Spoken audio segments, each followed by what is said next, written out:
सुस्वागतम. नैतिक सक्षमता या मॉड्यूलमध्ये आपले स्वागत आहे.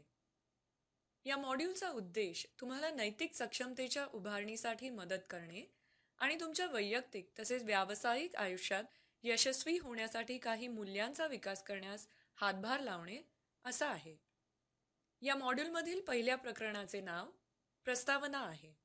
या प्रकरणात सक्षमता म्हणजे काय हे समजून घेण्यावर भर टाकण्यात आला आहे. सक्षमता याचा व्यापक अर्थ विशिष्ट प्रकारच्या कृतीच्या आणि हेतूच्या चौकटीत राहून त्याचप्रमाणे कृती आणि विचार करणे असा होतो. आता या मॉड्यूलमधील इतर प्रकरणाची आपण ओळख करून घेऊया. प्रकरण 1. या प्रकरणात नैतिक सक्षमतेच्या विकासासंबंधी काही संकल्पनांची ओळख करून देण्यात आली आहे. त्याचबरोबर नेतृत्वाच्या पुनर्व्याख्येची कशी गरज आहे ते स्पष्ट केले गेले आहे. सक्षमता उभारणीसाठी आवश्यक असणाऱ्या घटकांवर सुद्धा याच प्रकरणात चर्चा करण्यात आली आहे. दुसऱ्या आणि तिसऱ्या प्रकरणात विस्तारित कुटुंब, समाज आणि समुदाय या विषयांना हाताळण्यात आले आहे. कारण या तीनही प्रकारच्या वातावरणात आपण आपल्या नैतिक सक्षमता विकसित करू शकतो. प्रकरण 4 ते 9 ही नैतिक सक्षमतेच्या 3 संचांवर प्रकाश टाकतात. एखाद्याच्या वैयक्तिक विकासासाठी आणि सर्व प्रकारच्या कार्यांसाठी यांची अत्यंत आवश्यकता असते. या 3 संचांमध्ये सदाचरणाद्वारे स्वतःचे व्यवहार आणि जबाबदाऱ्या यांचे व्यवस्थापन, सदाचरण वृद्धिंगत करणे, विविधतेतील एकतेसाठी वातावरण निर्मिती आणि कृतीतील ऐक्य यांचा समावेश होतो. पुढे या प्रकरणात शिस्तबद्ध व सर्जनशील मार्गाने पुढाकाराचे उपयोजन आणि शेवटी पुढाकाराला चालना याविषयी सुद्धा चर्चा केली जाते. आता आपण पुन्हा प्रस्तावना प्रकरण 1 याकडे वळूया.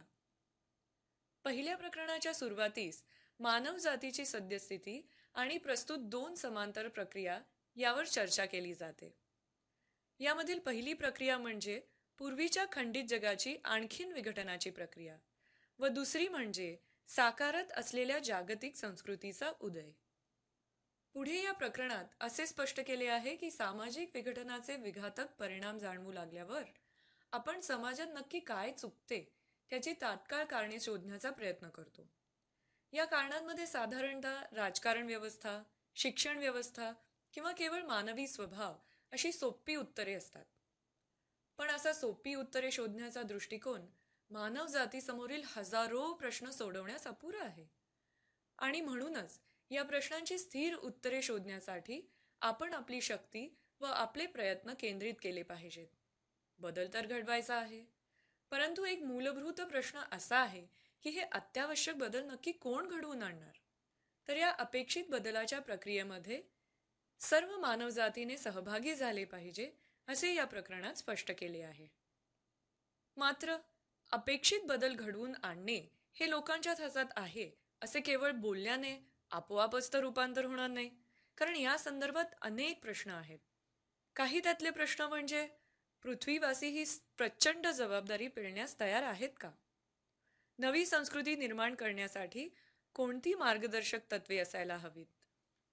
या सर्वांवर चर्चा करता आपल्याला मान्य करणे भाग पडते की या अपेक्षित बदलासाठी मोठ्या प्रमाणात मानवी शक्तीचे संघटन आणि विश्वव्यापी सहभाग प्राप्त करणे आवश्यक आहे. आता विश्वव्यापी सहभाग या संदर्भात आणखी एका मुद्द्यावर या प्रकरणात चर्चा केली गेली आहे आणि तो मुद्दा म्हणजे नेतृत्व. कारण मोठ्या प्रमाणात मानवी शक्तीच्या संघटनासाठी चांगल्या नेतृत्वाची अत्यंत गरज आहे. परंतु चांगले नेतृत्व हा एक अगदी कोड्यात टाकणारा प्रश्न आहे, नाही का? या मॉड्यूलमध्ये हे स्पष्ट केले आहे की खरे नेतृत्व जे इतरांना चांगल्या कामासाठी प्रेरणा तसेच मदत करते, हे नेतृत्व फक्त नैतिक विकासातूनच निर्माण होऊ शकते. खरे नेतृत्व त्याच्या कृती आणि शब्दातून समाजावर प्रभाव पाडते. खरे नेतृत्व इतरांसाठी आनंद आणि प्रेरणेचे स्रोत असते व संघर्षावर मात करण्यास सक्षम असते. अशा प्रकारच्या नेतृत्वातील प्रामाणिकपणा हा साहजिकच असतो आणि त्याच्या आचरणातील तत्वे सहजपणे ओळखू येतात. पुढे या प्रकरणामध्ये सक्षमता म्हणजे काय हे समजून घेण्यासाठी एका शेतकऱ्याचे उदाहरण दिलेले आहे. एक शेतकरी आपल्या शेतात पाळीपाळीने पिके घेण्याच्या पद्धतीने पिकांची लागवड करून वर्षानुवर्षे मुबलक उत्पन्न काढू इच्छित आहे. यासाठी अर्थातच त्याला काही विशिष्ट कृती करणे गरजेचे आहे. त्याचप्रमाणे प्रत्येक कामासाठी कौशल्ये आणि जीवनशास्त्र व कृषी विज्ञानातील महत्त्वपूर्ण संकल्पनांबद्दल त्याला माहिती असणे आवश्यक आहे. एक यशस्वी शेतकरी बनण्यासाठी योग्य अभिवृत्ती, नैतिक आणि आध्यात्मिक गुणांचा विकास सुद्धा अत्यंत महत्त्वाचा आहे. या उदाहरणावरून असे स्पष्ट केले गेले आहे की कौशल्ये, संकल्पना, अभिवृत्ती, नैतिक व आध्यात्मिक गुण, त्याचप्रमाणे माहिती हे सक्षमतेचे 5 आधारस्तंभ आहेत. पुढे या प्रकरणामधून जाताना 2 अतिशय महत्त्वाच्या कृती पार पाडणे गरजेचे आहे. त्या म्हणजे दूरदृष्टीचा खेळ व तक्त्यांची सहभागिता. दूरदृष्टीचा खेळ हा या मॉड्यूलमधील सर्वात पहिला शैक्षणिक खेळ आहे. जी गोष्ट आपल्याला क्षमतेच्या पलीकडची वाटते ती साध्य करण्यासाठी दूरदृष्टी व कल्पनाशक्तीचे सामर्थ्य पटवून देणे हा या खेळाचा मुख्य हेतू आहे. हा एक सामूहिक प्रकारचा खेळ असून समूहाच्या आकाराबाबत कोणत्याही मर्यादा नाहीयेत. या खेळासंबंधी अधिक माहिती मार्गदर्शक पुस्तिकेत देण्यात आली आहे. दुसरी कृती ही तक्त्यांची सहभागिता आहे, जी प्रकरणाच्या शेवटी केली जाते. या कृतीमध्ये सक्षमतेचे 5 आधारस्तंभ म्हणजेच कौशल्ये, संकल्पना, अभिवृत्ती, आध्यात्मिक गुण आणि माहिती हे मनाचा नकाशा, ज्याला इंग्रजीमध्ये माइंड मॅप म्हणतात, किंवा तक्ता बनवून विस्तृतपणे मांडावे लागतात. तक्ता किंवा माइंड मॅप तयार केल्यानंतर सर्व गट त्यांचे निरीक्षण करतात व प्रस्तुत केलेल्या घटकांवर चर्चा करतात.